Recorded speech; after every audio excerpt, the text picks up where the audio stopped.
And we welcome our speaker today, coming to us from Bethlehem, Professor Mazin Qumsiyeh.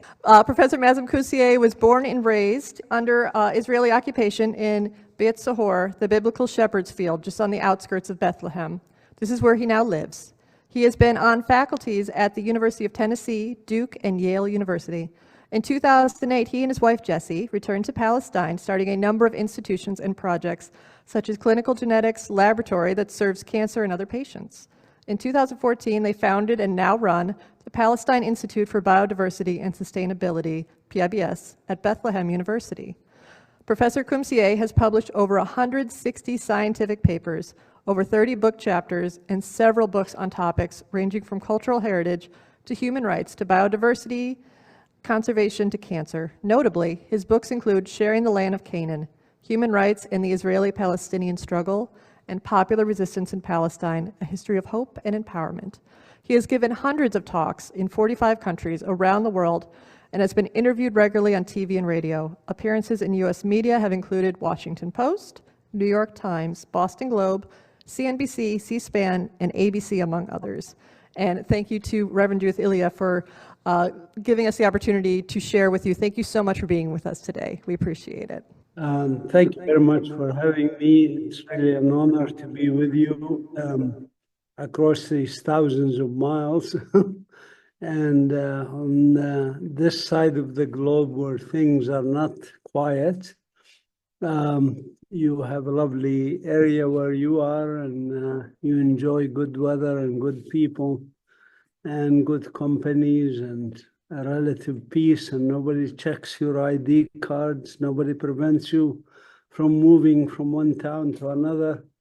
I lived in the US for many years, and as mentioned, Jessie and I returned here about 16 years ago to be with the people here who are under tremendous stress, under tremendous difficulties. This is following in basically like what prophets have taught us historically, is that we should be with the oppressed people. We should not try to seek to be among just the privilege. That doesn't help. You need to be among the oppressed people. So who are these oppressed people in this case? In the past 100 years, one of the worst oppressed people, really, Palestinians have been suffering basically a Holocaust, similar to what the Holocaust that Jews and Gypsies and others suffered under Nazis. Only difference is the Nazis did this over a period of very short period of 12 years or 13 years. Here it's been going on for decades. Hundreds of thousands of Palestinians have been killed. Over 1 million have been injured. Over 1 million have been imprisoned and still are, of course, in ghettos and Bantustans. The suffering here is hard to describe in a few words in a short period of time. But I really don't want to dwell on all the negative that happens to our people. I will try to cover a little bit for just a couple of minutes, if you allow me, the history of this. It's because it is relevant, and it's relevant to what's happening in the United States today. And I'll show you this also in the end when I discuss the ramification of this, how it's going to impact the United States, how it already has impacted the United States in very, very strong ways. Just a bit of context. Palestine is, of course, part of the Fertile Crescent, where humans first developed agriculture, domesticated plants and animals, became pastoralists and farmers. This happened about 12,000 years ago. And in those 12,000 years here in Palestine, people lived in relative harmony with nature and with each other. This is an important point. for these 12,000 years, which is the age of human civilization. Basically, that's why the Fertile Crescent is also called the cradle of civilizations, plural. And that's who we are. During these thousands of years, we have had very, very few conflicts. One would recall this conflict, of course, which I'll come to. But before that, we had the Crusaders in the 11th, 12th century AD. Before that, the Persian invasion, and so on. A few conflicts. They were minor relative to time-wise. I mean, not in terms of their horrific outcome to the local people, but in terms of periods of unrest or conflict, they were very minor, small as a percentage of our history, much less conflict than many other countries in the world. This is why Palestine has been relatively, successful, if you want to call it that, as a multi-ethnic, multicultural, multi-religious society called Palestine, since about, at least we recognize from the dates of writings, 3,500 years ago, as a part of a land called the land of Canaan, which you must have heard about the land of Canaan. I have one of my books titled Sharing the Land of Canaan, about human rights and the struggle that we exist in today. But anyway, that's who our people are. They are agricultural, pastoralists, etc. People who lived in harmony with each other and with nature. And Palestine was always multi-ethnic, multicultural, multi-religious, and even multilingual society. Over 44 languages were spoken here before this Zionist invasion that happened in the late 19th century, early 20th century. This invasion, basically by mostly European Jews who came with the idea of changing a pluralistic society to make it the Jewish state of Israel, by necessity meant that our people had to be removed, whether they were Christians, Muslims, Baha'i, Druze, whatever their religion is. If it's not Jewish, they had to go. And this is why today, as I speak to you, there are 8.5 million Palestinians who are refugees or displaced people. And some of those who are still in the country, internally displaced people, as well as people like me who are not refugees or internally displaced, but we all live, the remaining ones live in ghettos, concentration camps, people warehouses, if you want to call them, isolated from each other and subjected to an onslaught that is very hard to describe to you, but it's worse than what happened in South Africa when the blacks were kept in Bantustan, separate from the whites who ruled most of the land of South Africa. It's probably the closest one can make an analogy to it is the reservations left for the Native Americans after the European invasions in the US, what became known as the United States. This is in brief about our history and who we are and what happened to us. But this didn't stop, of course, and didn't end, unlike, for example, what happened in many processes of decolonization around the world, where colonization ended and the remnant population was integrated into the dominant society. Like in Australia, the remnant Aborigines after the genocide of the Aborigines, or the Native Americans, as mentioned, Seminole people, for example, from Florida. The few who remain in the US are essentially now part of the US system, if you want. In our case, that's still active colonization, so we're not a post-colonizing society, if you want. And so this entails new symptoms, like what's happening in Gaza, for example, where just in the past year or so, we will come to a year, October 7, a year on this onslaught. In this 1 year, there's estimates of 200 to 300,000 Palestinians who have been killed. Tens of thousands have been recorded as dead, but many are not recorded as dead. They're under the rubble or died of diseases, and their families buried them, died of starvation. Their families buried them without any records, without any death certificates. The ones issued death certificates, by the way, include about close to 20,000 Palestinian children. And about 15% of those children are actually under the age of 4 years or 5-year-old. So babies, basically. Many are actually newborns. Some were killed and issued death certificates before even their birth certificate came through.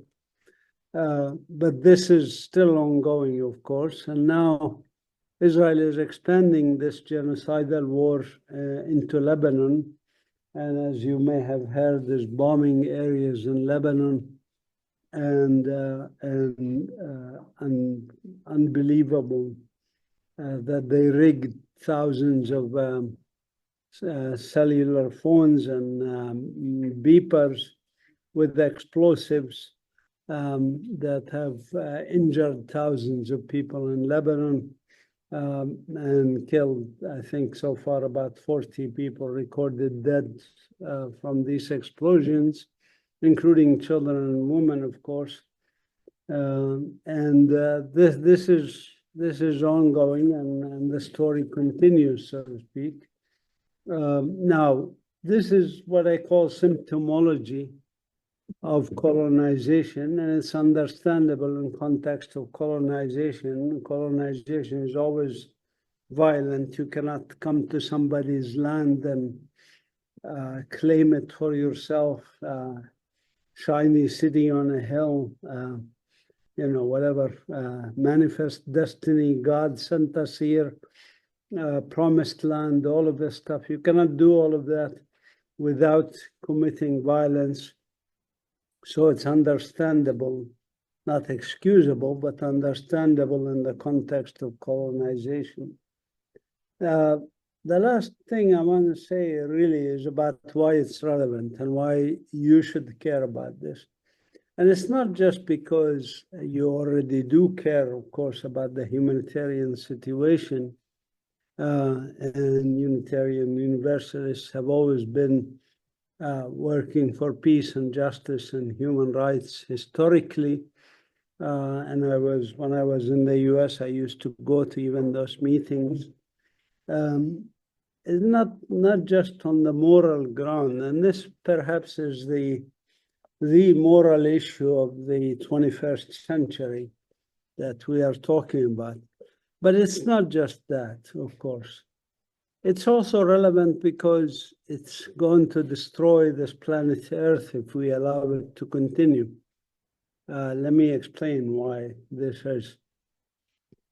Unlike genocides past in human history, there were lots of genocides, like the Germans in Namibia, the Belgians in Congo, for example, the Nazi era, of course, the Armenian genocide by the Turks, Rwanda, Bosnian genocide. There's lots of genocides in human history. One can make a whole book just of hundreds of pages in which each page is dedicated to one genocide, and you will not finish even a fraction of them.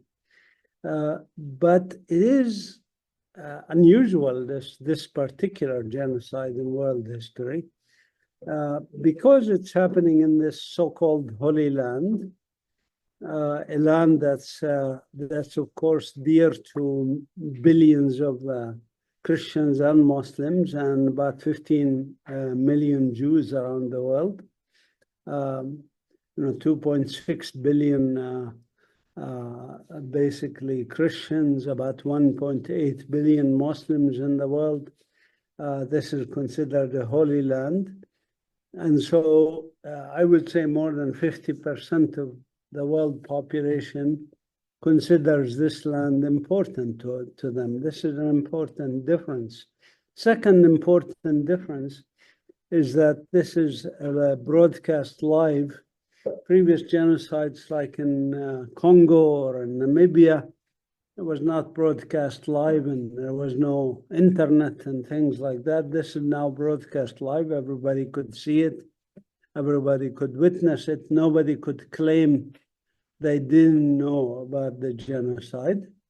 The third thing that's interesting about this particular genocide and ecocide, by the way, also, that's destroying the environment there.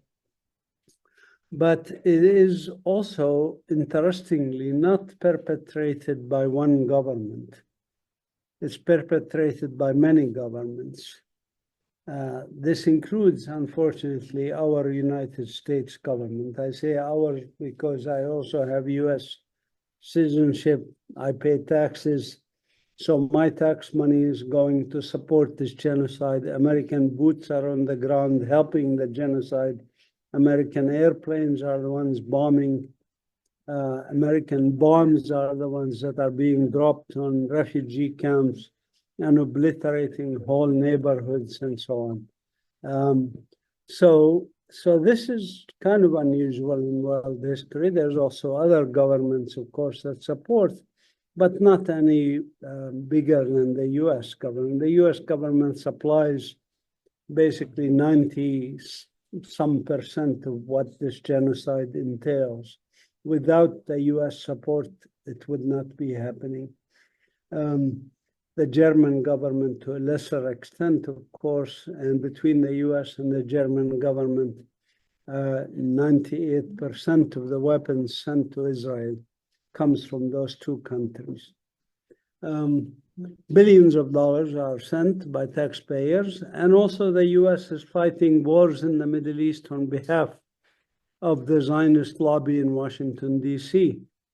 That's why we fought the war on Iraq, the war in Afghanistan, the war in Yemen, the war in Syria, the war in Libya, war in Lebanon before that in 1950s and 70s and 80s in Lebanon. The US has always been in the Middle East. There are over 70 US bases in and around the Middle East, what they call the Middle East. I prefer Western Asia, North Africa, if you want. But this is very interesting phenomena of direct support for a genocidal regime. Now, the US debt now is $35 trillion. That's with a T, $1 trillion, which is more than 100,000 per US citizen, if you want. That's government debt. And over half of that was for wars on behalf of Israel or for the Middle East wars done to extend US power and projections in our region. This is now failing. As you know, there are rising powers, Russia and China and Iran and others that are threatening this US hegemony, which, as Martin Luther King used to say, the US is the biggest purveyor of violence in the world today. This was in the 1960s, what he said that. It's still true today, by the way. But soon the US is losing this monopoly on violence with countries like Saudi Arabia and Israel, despotic regimes that toe the party line, so to speak.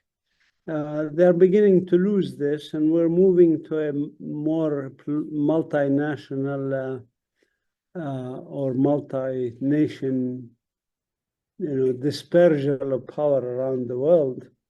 And but that's what makes it such a dangerous time in history. Empires do not go down peacefully. Empires go down fighting, kicking, and screaming, as we know with the Roman Empire, as we know with the Spanish Empire, Portuguese Empire, British Empire. They go down taking a lot of people with them. And this is a danger of what we are coming to. And not only that, I mean, in the past, when empires declined, as the US empire is now declining, and they carried on wars, the wars were limited in scope and affected few countries and did not affect the globe, so to speak, including, by the way, the Crimean War, the First World War, and the Second World War. But now we have nuclear weapons, and we have hypersonic missiles, and we have Star War technologies, satellites of all countries, Iran, Israel, Russia, China, the US, of course, has the largest arsenal of weapons in space. This means the next global war, we will not have winners. We will have perhaps one winner, and that's cockroaches, because they're resistant to nuclear radiation. Hence the urgency of stopping this war. We couldn't stop the previous wars with peace activism, unfortunately. In some cases, we were able to stop them after a lot of people died, like Vietnam. 2 to 3 million were killed before US citizens managed to stop it.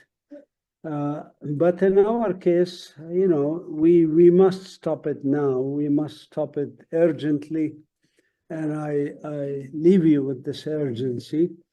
Well, maybe I'll say one other word. What we are doing here in Palestine, as Palestinian people trying to cling to our land, to cultivate our lands, we had our first drizzle of rain today. Promises that we are able to get some seedlings growing. So we are growing in our community garden here at Bethlehem University. We have an institute called Palestine Institute for Biodiversity and Sustainability. Reverend Judith came and spent time with us, and she can tell you more about it maybe in the future. But anyway, it's the website is palestinenature.org. We welcome volunteers to come and work with us, planting seeds of hope in what I call an oasis of peace and tranquility in the middle of this mayhem. And even if the world ends, as we know it, at least we have tried to do something positive and grow some things and grow hope here among our people, among people of all religions. Our motto at the museum is respect for ourselves, number one.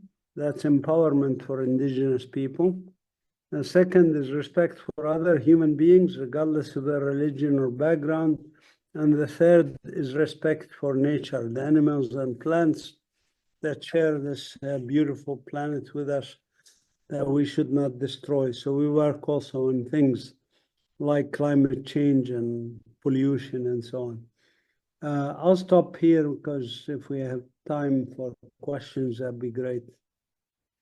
Thank you for listening.